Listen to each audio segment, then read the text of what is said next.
Bismillahirrahmanirrahim. Assalamualaikum warahmatullahi wabarakatuh. Selamat sore, salam sejahtera bagi kita semuanya. Om Swastiastu, Namo Buddhaya, salam kebajikan. Bapak, Ibu, dan saudara-saudara sebangsa dan setanah air, penyebaran COVID-19 telah benar-benar memperlambat perekonomian dunia, termasuk perekonomian di negara kita Indonesia. 186 negara telah terpapar virus corona. Pemerintah terus bekerja keras untuk mengantisipasi hal ini, untuk mempertahankan daya beli masyarakat, untuk mengurangi risiko PHK, dan mempertahankan produktivitas ekonomi, produktivitas masyarakat di seluruh wilayah tanah air Indonesia. Pada kesempatan ini, saya hanya akan berfokus pada kebijakan bantuan-bantuan yang disediakan oleh pemerintah, langsung kepada masyarakat untuk mempertahankan daya beli masyarakat. Pertama, saya telah perintahkan kepada semua menteri, gubernur, bupati, dan wali kota agar memangkas rencana belanja yang tidak prioritas di APBN maupun di APBD.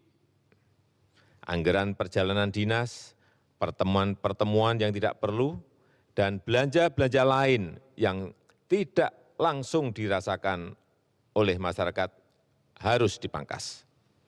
Kedua, kementerian dan lembaga di pusat, serta juga pemerintah daerah, provinsi, kabupaten, dan kota harus melakukan refocusing kegiatan dan melakukan realokasi anggaran untuk mempercepat penanganan COVID-19, baik yang terkait dengan isu-isu kesehatan maupun yang terkait dengan isu-isu ekonomi.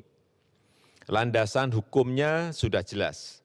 Hari Jumat yang lalu, tanggal 20 Maret 2020, telah saya tanda tangani Inpres nomor 4 tahun 2020. Selain memerintahkan refocusing kegiatan dan relokasi anggaran, Inpres ini juga memerintahkan untuk percepatan pelaksanaan pengadaan barang dan jasa untuk mendukung percepatan penanganan COVID-19. Sekali lagi, bukan hanya untuk penanganan kesehatan masyarakat, tetapi juga untuk penanganan dampak ekonomi masyarakat. Yang ketiga, saya minta kepada kementerian dan lembaga dan juga pemerintah daerah, provinsi, kabupaten, dan kota, agar selain menangani isu kesehatan masyarakat, kita juga harus menjamin ketersediaan bahan pokok dan mempertahankan daya beli masyarakat, utamanya masyarakat lapisan bawah. Kita harus membantu para buruh, membantu para pekerja harian, membantu para petani, membantu para nelayan, membantu para pelaku usaha mikro dan kecil, agar daya belinya tetap terjaga, agar terus beraktivitas dan berproduksi.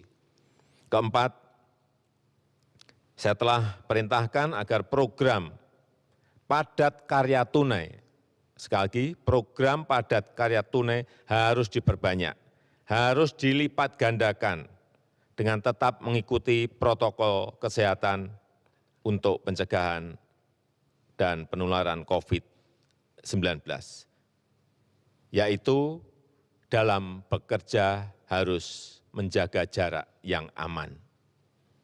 Program padat karya tunai di beberapa kementerian seperti Kementerian PUPR, Kementerian Perhubungan, Kementerian Pertanian, Kementerian KKP harus segera dieksekusi. Dana desa dan program-program pemerintah daerah, provinsi, kabupaten, dan kota juga harus mengutamakan cara-cara padat karya. Ini akan membantu masyarakat, membantu para petani, para buruh tani, para nelayan di pedesaan di seluruh tanah air. Sekali lagi, dengan tetap mengikuti protokol kesehatan, yaitu dalam bekerja harus menjaga jarak yang aman. Kelima, kepada penerima kartu sembako, pemerintah memberikan tambahan sebesar 50.000 per keluarga penerima, sehingga menjadi 200.000 per keluarga penerima yang akan diberikan selama 6 bulan. Anggaran yang dialokasikan adalah sebesar 4,56 triliun rupiah.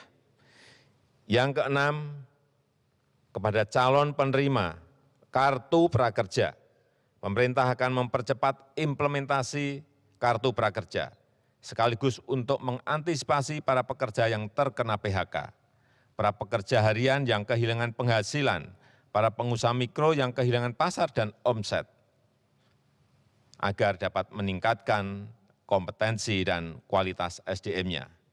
Alokasi anggaran yang disediakan di dalam kartu prakerja ini adalah sebesar 10 triliun. Sehingga nanti setiap peserta kartu prakerja akan diberikan honor insentif 1 juta per bulan selama 3 sampai 4 bulan. Yang ketujuh, untuk membantu daya beli pekerja di sektor industri pengolahan, pemerintah akan membayar PPh pasal 21 yang selama ini dibayar sendiri oleh para pekerja, dalam rangka memberikan tambahan penghasilan kepada pekerja di industri pengolahan. Alokasi anggaran yang disediakan sebesar 8,6 triliun rupiah. Kedelapan, kepada para pelaku UMKM, OJK, Otoritas Jasa Keuangan, akan memberikan relaksasi kredit UMKM untuk nilai kredit di bawah 10 miliar untuk tujuan usaha, baik itu kredit yang diberikan oleh perbankan maupun oleh industri keuangan non-bank.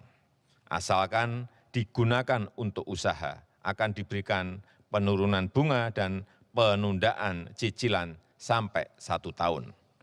Oleh karena itu, kepada tukang ojek, kepada supir taksi yang sedang kredit kendaraan bermotor dan kredit mobil, nelayan yang sedang kredit perahu tidak perlu khawatir, pembayaran bunga dan angsuran diberikan kelonggaran 1 tahun.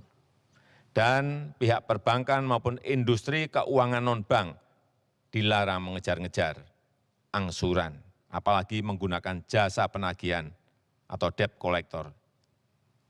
Itu dilarang, dan saya minta kepolisian mencatat hal ini. Kesembilan, kepada masyarakat berpenghasilan rendah yang sedang melakukan kredit kepemilikan rumah bersubsidi, pemerintah juga memberikan 2 stimulus, yaitu pemerintah memberikan subsidi selisih bunga selama 10 tahun. Jika bunga di atas 5%, maka selisih besaran bunganya akan dibayar pemerintah. Pemerintah juga memberikan subsidi bantuan uang muka bagi yang akan mengambil kredit rumah bersubsidi. Anggaran yang disiapkan 1,5 triliun rupiah. Saya mengajak seluruh jajaran pemerintah, baik di pusat maupun di daerah, sampai ke level kelurahan dan desa, untuk selalu tanggap terhadap situasi kesehatan dan kondisi ekonomi masyarakat. Kita harus kerja keras, kita harus bersatu dan bergotong royong menghadapi tantangan ini. Terakhir, saya juga mengapresiasi gerakan masyarakat yang telah turut mensosialisasikan, memasyarakatkan physical distancing atau jaga jarak aman, yang terus mengingatkan kita semuanya untuk berdisiplin. Karena hanya dengan kedisiplinan yang kuat kita dapat mencegah penyebaran COVID-19. Percayalah, kita bangsa besar, kita bangsa petarung, bangsa berjuang. Insya Allah kita bisa, insya Allah kita mampu dalam menghadapi tantangan global yang berat sekarang ini. Terima kasih, saya tutup. Wassalamualaikum warahmatullahi wabarakatuh. Baik, Bapak. Cek.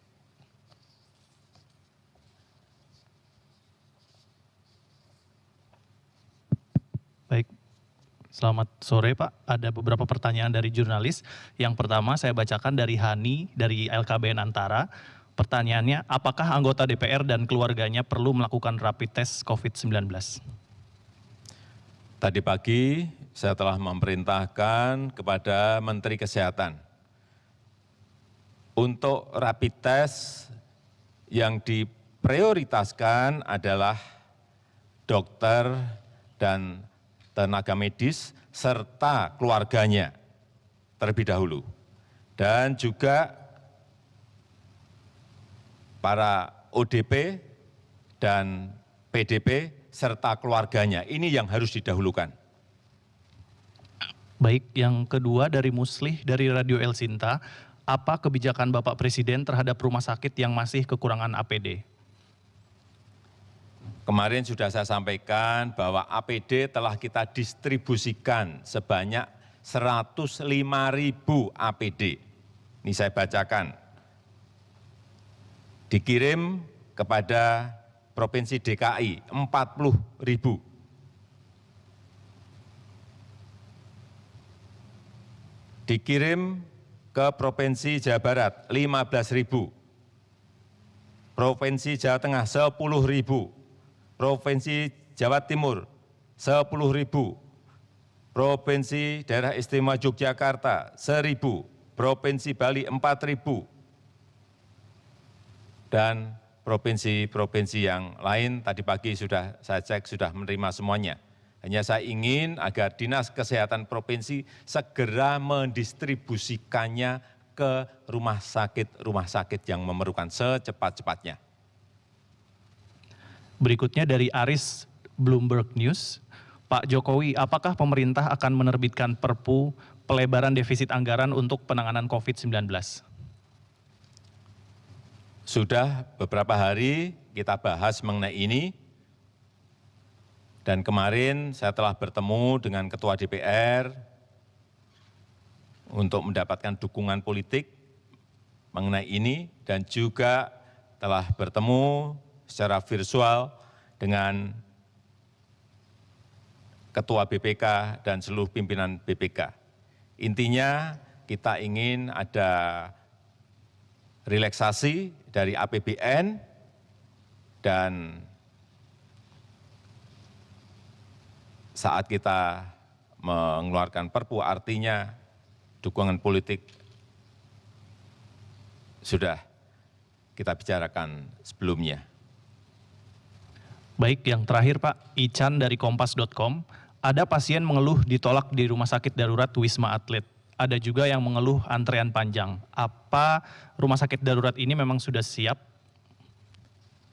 Hasil pengecekan kemarin pagi ke Wisma Atlet untuk rumah sakit darurat corona, saya melihat semuanya siap.